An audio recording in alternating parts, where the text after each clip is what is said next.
Welcome to Miss Scarlett. Subscribe and don't miss out on Patreon. Have fun!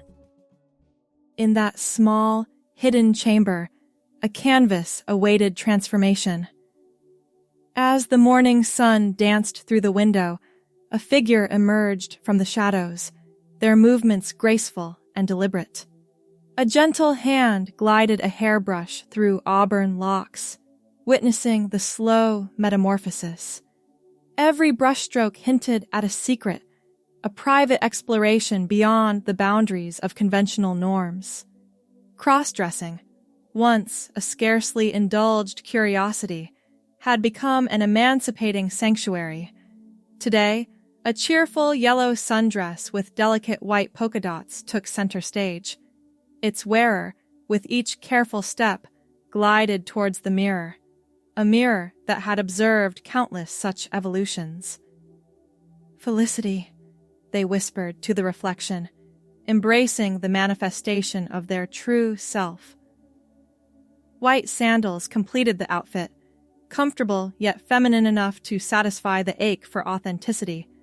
A touch of mascara and subtle lip gloss transformed the face into something that felt right, felt like coming home. The computer hummed in the corner of the living room, waiting. With careful steps that avoided the creaky floorboard near the coffee table, Felicity settled into the desk chair and logged into a forum that had become a digital sanctuary over the past few months. The screen illuminated a collection of stories, confessions, and triumphs from transgender women around the world. Each tale wove together to form a tapestry of shared experience. Strangers who somehow understood the nameless yearning that had haunted Felicity's life. A new thread caught her attention. Finding my truth at 35. The words on the screen blurred slightly as Felicity read about another woman's journey. How she had spent decades trying to convince herself that occasional cross-dressing would be enough, that the dysphoria was manageable, that transition was too frightening to contemplate. It wasn't until I allowed myself to live as her, even just within my apartment, that I realized I wasn't playing dress-up, I was finally being authentic, the post read. Starting HRT was terrifying, but with each small change, I felt like I was walking toward myself instead of away. Minutes stretched into hours as Felicity absorbed story after story, each resonating with increasing clarity. The apartment grew darker, but she didn't rise to turn on the lights, transfixed by the words on the screen and the growing certainty in her chest. One particular line struck like lightning. Ask yourself who you want to be when no one is watching. That's who you really are. Felicity's fingers hovered over the keyboard, trembling slightly. Who was she when no one was watching? The answer had always been here, in the yellow dress, in the name that tasted right on her tongue, in the reflection that finally made sense. After taking a deep breath, she stood and walked back to the mirror. The fading daylight cast shadows across her features, but there was no mistaking the person looking back. This is who I am, she whispered to her reflection. Not a costume, not a fantasy, me. The decision crystallized not in a dramatic epiphany, but in a quiet acknowledgement of truth. Hormones, transition. The path forward appeared, not without its thorns, but infinitely more bearable than the alternative. That evening, Felicity didn't change back into masculine clothes, as had been the routine.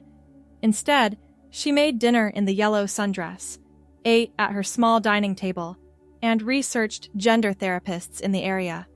Each ordinary action felt revolutionary, each moment breathing as herself a small victory. The next morning brought reality in harsh fluorescent lights. Work clothes, men's clothes, lay ready on the dresser. The thought of putting them on felt like preparing for an extended performance. "One more time," she murmured, reaching for the button-up shirt. But not forever.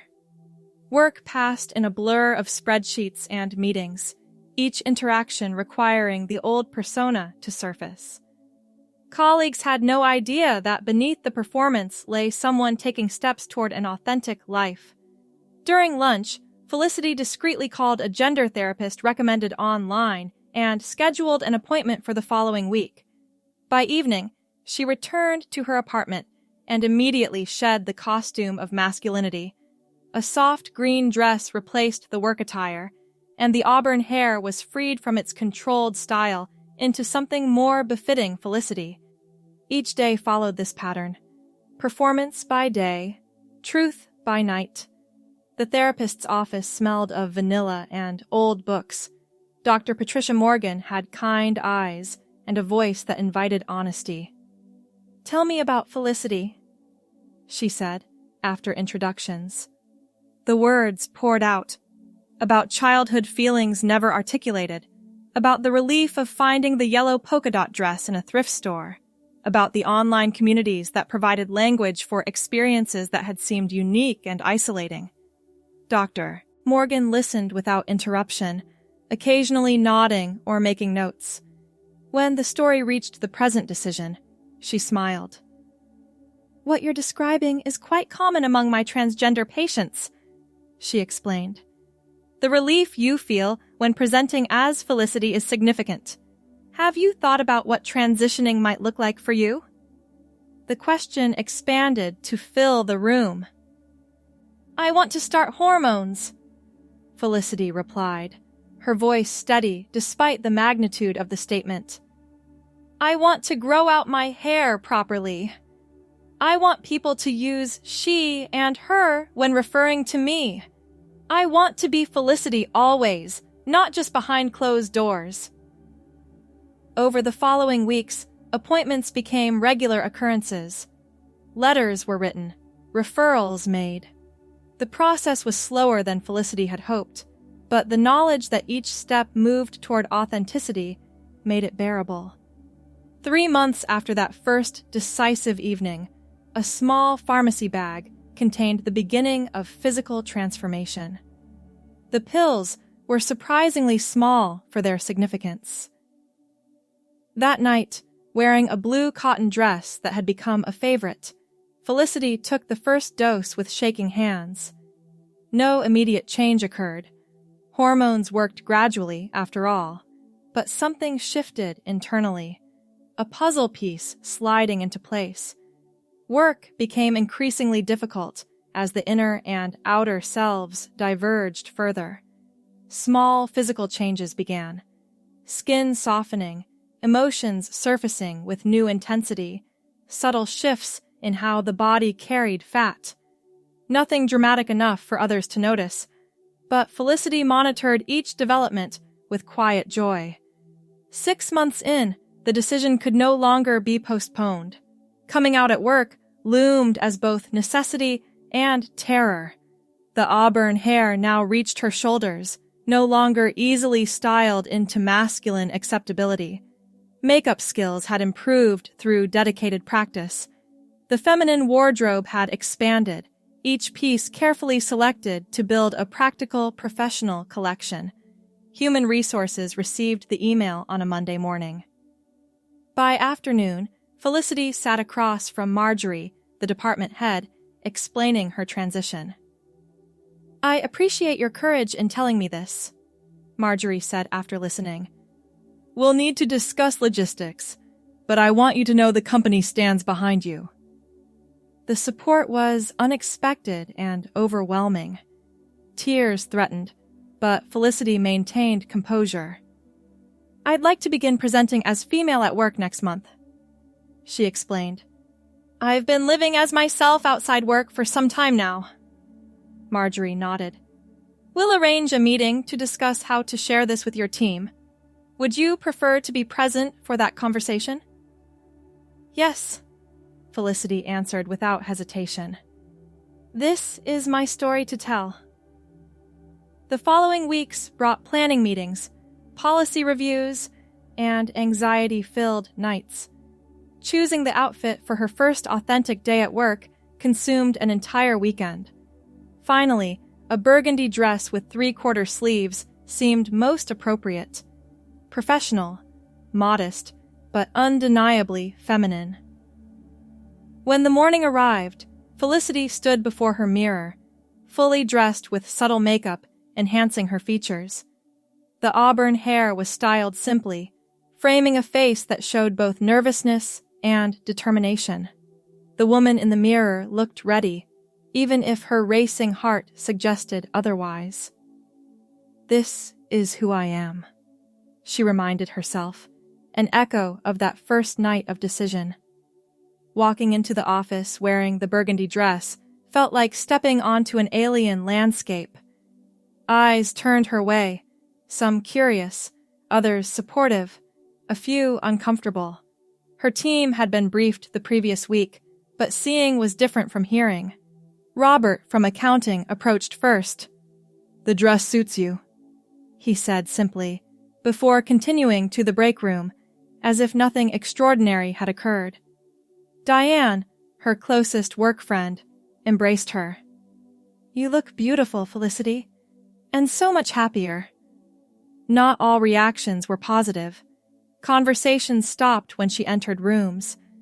Frank from sales pointedly used her former name and masculine pronouns until HR intervened. 2 colleagues avoided sharing the elevator with her. The discomfort stung but couldn't diminish the profound relief of alignment.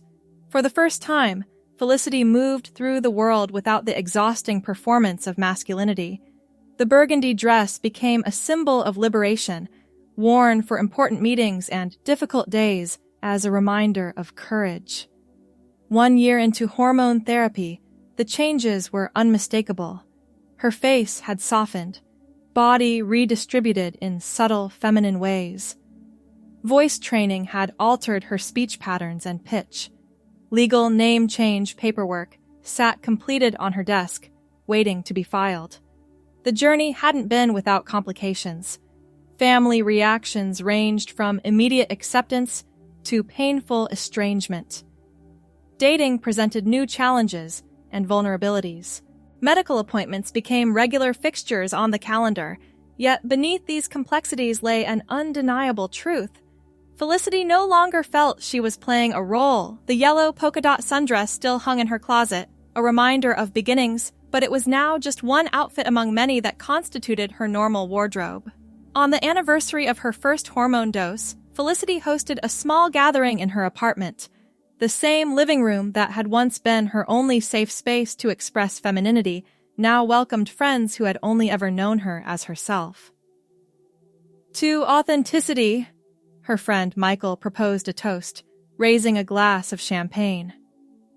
And to polka dots, Felicity added with a smile, thinking of the dress that had clothed her during that pivotal moment of recognition. Later, after the guests had departed, she stood once more before the mirror. The auburn hair now cascaded past her shoulders, framing a face that matched her inner vision more closely than she had ever dared hope. The green cocktail dress she'd worn for the party complemented her figure, now softened and curved by months of hormonal changes. The reflection showed someone at peace, not without struggles ahead, but fundamentally whole in a way that had once seemed impossible. "Hello, Felicity," she said, the greeting now a celebration rather than a wish. The journey continued beyond that milestone, unfolding in both dramatic moments and quiet daily affirmations. Voice training sessions gave way to a naturally feminine cadence. The burgundy dress was eventually donated, replaced by a wardrobe that evolved with growing confidence. The auburn hair was occasionally trimmed, but always maintained its length and rich color, becoming something of a signature. 2 years into her transition, Felicity accepted a promotion that required relocating to a different city. The move offered an opportunity that many transgender individuals contemplated, the chance to start somewhere new, where no one knew her history. The decision wasn't made lightly. There was security in her current environment, where colleagues had witnessed her journey and mostly adapted.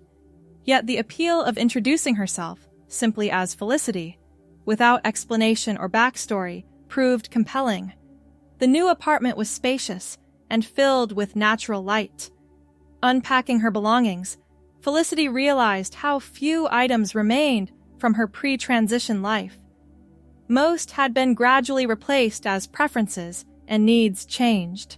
What remained were things with sentimental rather than gendered significance: books, photographs, a collection of vintage vinyl records. Her first day at the new office dawned bright and clear.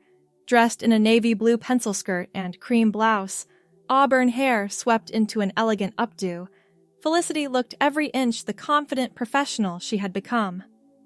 "Welcome to Westridge Partners," the receptionist greeted her. "You must be Felicity Morrison. Let me show you to your office." The simple interaction, being recognized immediately and exclusively as who she was, produced a surge of joy that carried her through the morning of introductions and orientations. "Where did you work previously?" colleagues asked during lunch. "East Lake Industries," she answered truthfully. "I was in their marketing department for 5 years."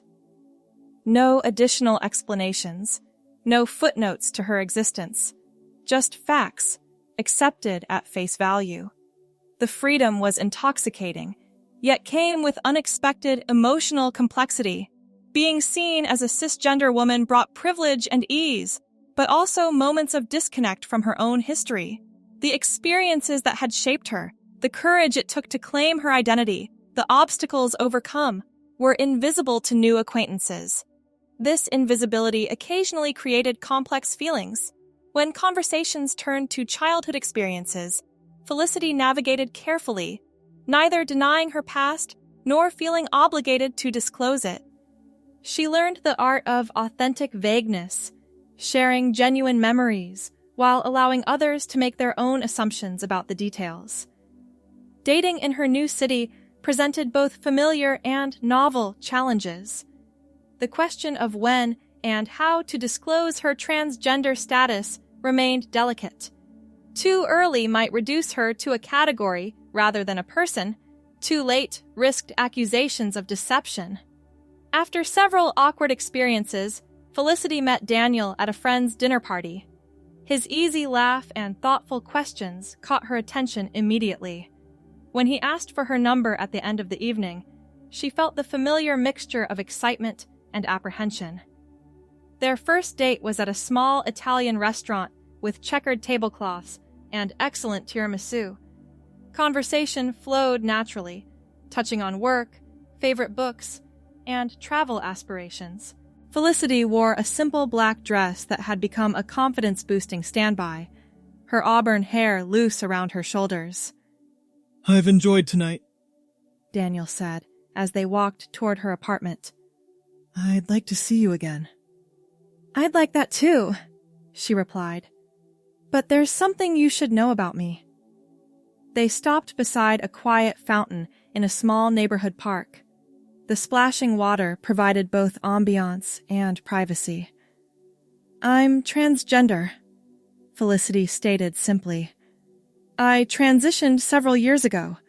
I'm telling you because I believe in starting relationships with honesty." Daniel was quiet for a moment, his expression thoughtful rather than shocked. "Thank you for trusting me with that," he finally said. "It doesn't change my interest in getting to know you better." The relationship developed slowly, built on shared values and genuine connection rather than novelty or curiosity. Daniel asked questions when appropriate, but never made Felicity feel like an educational resource. When she shared stories from before her transition, he listened without treating them as contradictions to her identity. 6 months into dating, during a weekend trip to the coast, Daniel presented Felicity with a small wrapped package. "It's not an engagement ring," he clarified quickly, seeing her surprised expression. Just something I thought you might appreciate. Inside the box lay a delicate gold necklace with a small yellow enamel pendant, a sundress. You mentioned once that a yellow dress was significant to your journey, he explained. I wanted you to have a reminder of how far you've come. Tears formed as Felicity fastened the necklace around her neck. The thoughtfulness of the gift, acknowledging her past while celebrating her present, touched her deeply. It's perfect, she whispered. That evening, watching the sunset from their hotel balcony, Felicity reflected on the distance traveled from that moment of decision in her old apartment. The physical changes, while significant, paled in comparison to the internal transformation, from fragmentation to wholeness, from performance to authenticity. Life continued to unfold in expected and unexpected ways. Career advancement brought new responsibilities and opportunities. Friendship circles expanded and evolved. The relationship with Daniel deepened, eventually leading to marriage in a small ceremony where Felicity wore an elegant cream gown that complemented her auburn hair, now grown long enough to be styled in an intricate updo adorned with small white flowers. Not every day was easy. Moments of dysphoria still occurred, though less frequently and with diminished intensity. Medical maintenance remained a necessary routine. Certain family relationships continued to require careful navigation. Yet these challenges existed within a life that felt fundamentally right. Not perfect, but authentic. The yellow polka dot sundress, carefully preserved, occasionally made appearances on significant anniversaries. Each time Felicity wore it, the fabric carried different meanings. First hope, then decision, later commemoration, and eventually history. 5 years into her new life, opportunity arose to mentor a young transgender woman just beginning her journey. The email request came through a support network Felicity occasionally contributed to. I'm struggling with taking the first steps, the woman wrote. Everything seems overwhelming, and I'm scared of regretting such permanent changes. How did you know it was right? The question resonated across time. Sitting at her desk, Felicity touched the yellow sundress pendant that still frequently adorned her neck. The answer came easily, drawn from lived experience rather than theory. I didn't have absolute certainty, she replied. I had recognition. When I allowed myself to live as Felicity, even briefly, I felt like I was breathing properly for the first time. The fear didn't disappear. It was present at every stage. But it was fear of the unknown, not fear of being wrong about who I am. Start small if you need to. Find safe spaces to express your true self. Notice how it feels. Your body will tell you what's right. The mentoring relationship developed into regular coffee meetings. Watching someone at the beginning stages of transition stirred memories both difficult and precious. Felicity offered guidance without prescribing paths, understanding that each journey required personalized navigation. How do you handle people who knew you before? Her mentee asked during one meeting. Felicity considered, stirring her cappuccino thoughtfully. Some relationships transform alongside you, others end, which can be painful but necessary. New connections form without the weight of history. Each type has value. The mentoring experience unexpectedly healed something within Felicity. Articulating her experiences created new perspective, transforming personal struggles into wisdom that could serve others. The parts of her journey that had felt most isolating became bridges of connection. 7 years after the evening in the yellow polka dot sundress, Felicity found herself addressing a corporate diversity seminar. Standing at the podium in a professional navy dress, auburn hair swept into a sleek ponytail, she presented not primarily as a transgender speaker, but as a marketing executive sharing expertise on inclusive business practices. Her personal story was relevant context rather than the entire content. This evolution felt significant, being valued for professional contributions, while her identity existed as fact rather than focus. After the presentation, a colleague approached with thoughtful questions about the marketing strategies discussed. Their conversation continued through lunch, touching on industry trends and campaign analytics. Only as they were preparing to depart did the colleague briefly reference the personal aspects of Felicity's presentation. "Thank you for sharing your experience along with your expertise," she said. "It adds valuable dimension to the concepts." The comment captured something important about how Felicity had come to view her transgender identity as a significant dimension of her life, but not its entirety. The journey that had once consumed all her energy and attention had integrated into the broader tapestry of her existence. That evening, arriving home to the house she shared with Daniel, Felicity found a package on the dining table with a note. "Happy anniversary." Inside lay a framed photograph she didn't recognize at first glance. Then understanding dawned. Daniel had somehow located a picture of the exact style of yellow polka dot sundress that had clothed her moment of recognition. He had never seen the original, but had listened carefully enough to find its match. The thoughtfulness of the gift brought tears. Daniel entered from the kitchen, drying his hands on a towel. "I thought we could hang it in your office," he suggested. "A private reminder that moments of courage change everything." Felicity nodded, unable to speak immediately. The dress in the photograph was simultaneously ordinary and extraordinary, just fabric and stitches that somehow represented the dividing line between existence and living. "Sometimes I wonder who I'd be if I hadn't found that dress," she finally said. "If I hadn't allowed myself that space to discover truth." Daniel embraced her, careful not to wrinkle her emerald green work dress. "You'd still be you," he answered, "just hidden, even from yourself."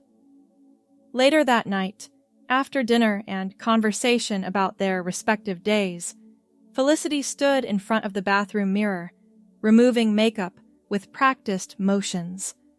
The face reflected back was unquestionably feminine. Hormone therapy, careful skincare, and time had worked in concert to align outer appearance with inner reality. The auburn hair fell in soft waves around her shoulders, needing a trim, but still her favorite feature. She ran fingers through it, remembering how she had once feared it would never grow long enough to feel right. Now it was simply her hair, sometimes styled elaborately for special occasions, other times pulled back practically for work or exercise. Tomorrow would bring ordinary challenges and joys, meetings to lead, friends to meet for dinner, household tasks to complete. The extraordinary journey continued in small daily choices and moments of gratitude rather than dramatic transformations. As she prepared for bed, changing into comfortable pajamas, Felicity caught sight of the framed photograph now propped on her dresser, waiting to be properly hung. The yellow polka dot sundress captured in the image represented not just a beginning, but a continuum, a thread of authenticity that had always existed, waiting to be acknowledged and followed. "Good night, Felicity," she whispered to herself, the greeting now so familiar it required no mirror to feel true.